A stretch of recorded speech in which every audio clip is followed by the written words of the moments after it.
നമസ്കാരം. റാഫ്റ്റോക്ക് ഫുട്ബോളിലേക്ക് അവർക്കും സ്വാഗതം. യുവേഫ ചാമ്പ്യൻസ് ലീഗിന്റെ സെമി ഫൈനലിൽ ബയേൺ മ്യൂണിക്കിനെ നേരിടുകയാണ് വരുന്ന ചൊവ്വാഴ്ച റയൽ മാഡ്രിഡ്.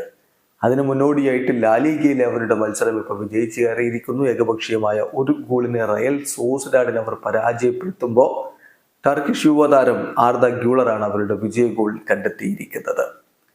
സുപ്രധാന താരങ്ങളെ ആദ്യ 11-ൽ നിന്ന് മാറ്റി നിർത്തിക്കൊണ്ടാണ് ടീമിനെ കളിക്കളത്തിലേക്ക് വിട്ടത് കാർലോ അഞ്ചലോട്ടി. ഹൊസേലുവും സെബയോസും ബ്രാഹിമും ഗൂളറും ചേർന്നുകൊണ്ടാണ് അവരുടെ മുന്നേറ്റങ്ങൾ നയിച്ചത്.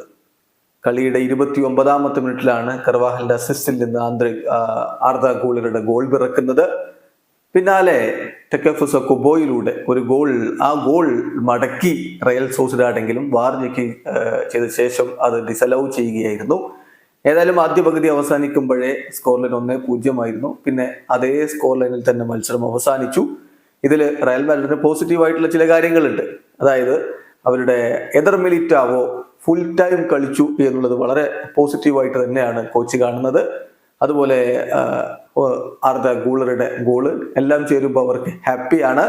വിനിയം അവര് സബ്സ്റ്റിറ്റ്യൂട്ട് റോളിൽ 68-ാമത്തെ മിനിറ്റിലാണ് കളിക്കളത്തിലേക്ക് വിട്ടത്. എന്തായാലും ഈ മത്സരം വിജയിച്ചതോടുകൂടി 33 കളികളിൽ നിന്ന് 84 പോയിന്റ് ആയിട്ടുണ്ട് റയൽ മാഡ്രിഡ്.